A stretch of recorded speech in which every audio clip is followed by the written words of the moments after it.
Eu estava vendo hoje de manhã alguns provérbios envolvendo promessa, né? Tem aquele clássico, promessa é dívida. Aí eu vi variações, quem promete em dívida se mete. Muito prometer é sinal de pouco dar. De promessas o inferno está cheio. Muito prometer é uma maneira de enganar. Enfim, e variações, e variações, e variações.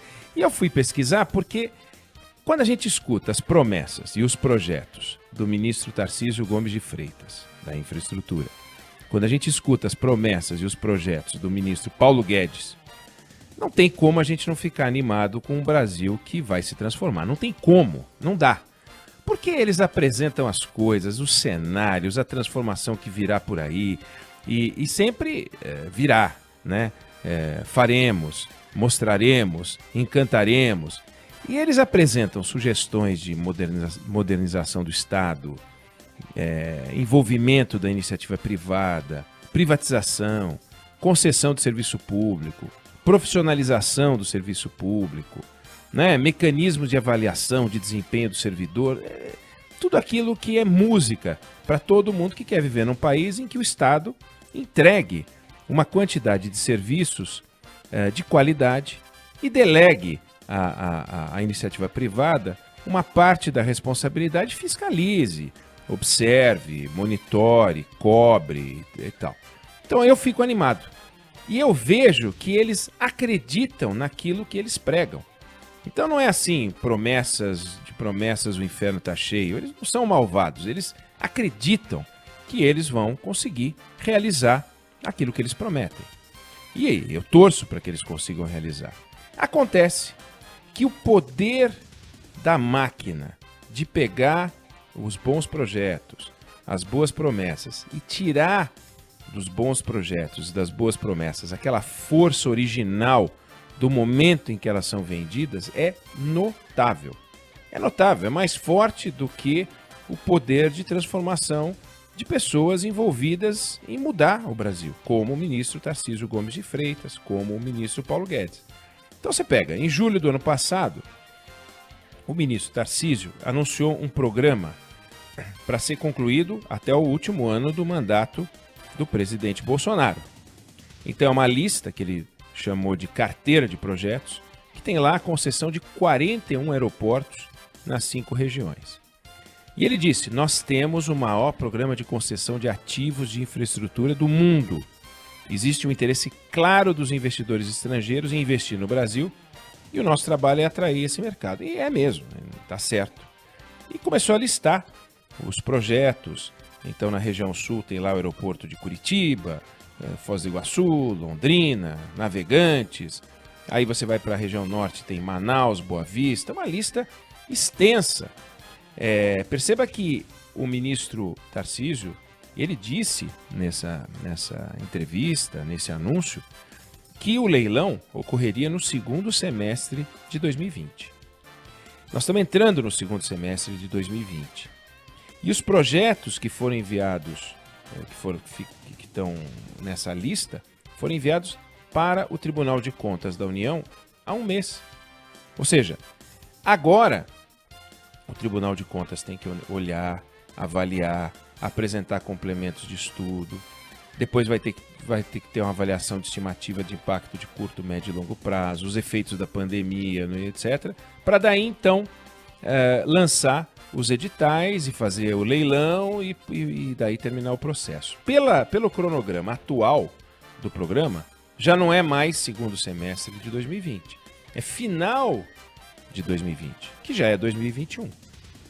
Então, a Agência Nacional de Aviação Civil aprovou no início do mês passado o edital do leilão, a minuta dos contratos e tal, e isso vai agora tá lá no Tribunal de Contas da União.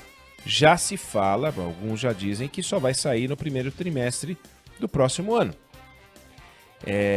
Então o cronograma já sofreu uma alteração. Pega as concessões de ferrovia, Ferrogrão. O Ferrogrão é uma rodovia de mais de 900 quilômetros e que pega o Centro-Oeste. É um negócio importante. Está em consulta, terminou a consulta pública, está aguardando o acórdão do TCU também. Pega a ferrovia chamada FIOL.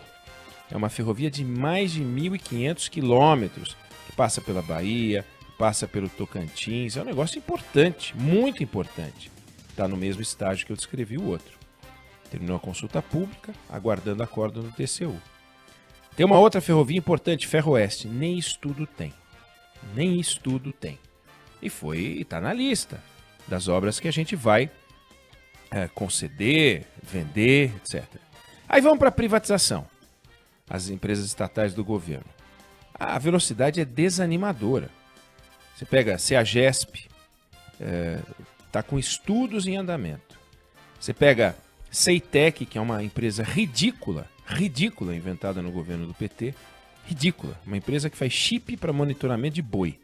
Vê se o Estado, ridícula porque o Estado não deveria fazer essas coisas. O Estado tem uma empresa que monitora boi. Quer dizer, se existe alguma coisa que não tem nada a ver com o trabalho próprio do Estado, é isso, Ceitec. Está lá, Ceitec, e essa Ceitec nem estudo tem. Como é que nós vamos nos livrar dessas empresas, né? Você tem no Brasil uma lista grande de empresas estatais. Muitas dessas estatais pertencem a grandes estatais. Então, por exemplo, a Caixa Econômica Federal, ela tem várias subsidiárias. O Banco do Brasil, a Caixa não é exatamente uma estatal, uma autarquia. O Banco do Brasil tem 16 empresas. A Eletrobras tem 35. Aí você pega a Correios, está no mesmo estágio. Nem estudo terminou. Serpro, Dataprev, Nuclebras, Eletrobras. Então, as coisas não estão andando na velocidade que o governo deseja. As coisas estão andando de uma forma muito, muito, muito lenta. E como é que nós vamos nos livrar dessas empresas? Como é que a gente vai ver cumprida a promessa do ministro Paulo Guedes de botar dentro do caixa do governo R$1 trilhão só de privatização? Tá complicado. Por isso que eu falo das promessas. É um governo que nesse setor tem compromisso com a transformação, com a concessão, com a privatização, e mesmo assim a máquina pública não entrega na velocidade que a gente espera. Nós ainda vivemos num ambiente em que o Estado, podendo permanecer como empresário, permanece como empresário. O que é uma loucura. Houve um tempo em que era preciso um Estado empresário. No Brasil, pelo menos, né? Em alguns países isso durou menos tempo, em outros durou mais tempo. Agora, você ter uma economia para montar, sem o Estado fica difícil, muitas vezes. A gente não teria uma Embraer se o Estado não tivesse botado dinheiro, mas também não teria sentido ter uma Embraer hoje estatal. Ela está passando dificuldades privadas. Imagine num ambiente estatal, com aquela velocidade, fazendo licitação pela 8666, aquela novela que não tem jeito. O Estado tem que ser um bicho presente na economia, mas é fiscalizando, é ditando regras e princípios, é orientando o desenvolvimento, vigiando, né, as agências reguladoras fortes, técnicas, e entregando a produção para a iniciativa privada, que é uma gestora mais eficiente, mas ela é mais eficiente se tiver controle. Ela é mais rápida, mas precisa de controle. Não dá para você entregar um monopólio para uma empresa privada e deixar rolar, porque senão você troca um problema por um outro problema. Então precisa estar debaixo dos holofotes de uma instância desinteressada que não concorra com a iniciativa privada. É uma loucura você imaginar que o Estado tem um banco e quer fazer regras para os bancos privados, mas tem um banco. Então ele vive um conflito. Se o Banco do Brasil tiver um lucro extraordinário, isso é bom para o caixa do governo. Mas isso pode ser ruim para as políticas públicas do governo. Ele vive uma contradição. Ele é patrão de empresa, ele é o controlador de uma empresa, ao mesmo tempo ele quer que o juro fique baixo. Como é que resolve um negócio desse, né? Tem um conflito. Então, é preciso que a gente vença essa discussão para que o debate sobre o papel do Estado se concentre naquilo que realmente interessa, que é incrível. A gente tem mais sucesso, às vezes, na gestão de uma empresa, a gente é melhor gerindo, de repente, uma Petrobras, claro, sem corrupção, sem lava-jato, sem petrolão, seja lá o que for, e o Banco do Brasil, do que entregando educação, do que entregando segurança. Como é que o Estado pode ser mais eficiente na gestão do Banco do Brasil do que na gestão da educação? Isso é uma loucura. Então, é preciso que a gente ande com isso. O que incomoda é você ver um governo, não é o governo que é avesso à privatização. O presidente Bolsonaro não é um grande entusiasta. Ele chegou a dizer lá atrás que ele não iria vender uma Eletrobras para, de repente, os chineses. Ele estava incomodado com os chineses, continua incomodado com os chineses, um discurso impróprio, mas ele disse para os chineses virem aqui comprar. Ele dizia a frase assim: os chineses não estão comprando no Brasil, os chineses estão comprando o Brasil, né? E a gente está vendo as coisas avançarem num ritmo muito lento, muito lento. Lento na educação, né? Lento nesses avanços aqui também na área mais econômica. Apesar do entusiasmo, apesar do discurso sem dúvida, né, que esses ministros têm.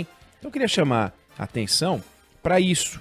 Temos um problema grande, que é a resistência, é a burocracia, a lentidão.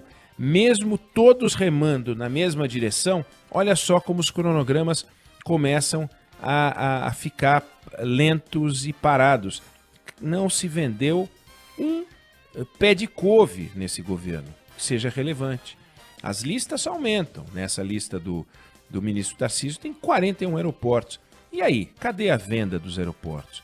Quando é que a gente vai ver isso tudo entrar em operação? A Covid, ela é um agente perturbador? Ela é, mas ela tomou posse em março desse ano. O presidente Bolsonaro tomou posse em janeiro do ano passado. Entre janeiro do ano passado e março desse ano, muito já poderia ter sido feito, mas a gente vê que as coisas estão andando devagar. Então, temos que ficar de olho nisso, porque isso aqui é dinheiro no caixa, num momento em que o Brasil precisa botar muito dinheiro no caixa. Mas para botar dinheiro no caixa e para poder executar essas obras, as pessoas têm que querer vir para cá. Então o investidor quer botar dinheiro no aeroporto? Seguramente quer. Mas ele quer botar dinheiro no aeroporto no Brasil?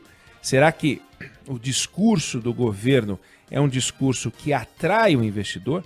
Ou será que o investidor hoje em dia está preocupado com reputação, está preocupado com regras de compliance, está preocupado com financiamento? E isso tudo pode complicar pela qualidade, pela baixa qualidade do discurso do governo para atrair o investidor. Então, vamos ficar de olho nisso. Os cronogramas não estão andando na velocidade original e desejada. Sabendo que existe um ministro como Tarcísio e Paulo Guedes envolvidos nisso, é bom, porque eles acreditam. Agora, está ficando difícil de acreditar que mesmo esses mais entusiasmados vão conseguir cumprir as suas promessas de prazo.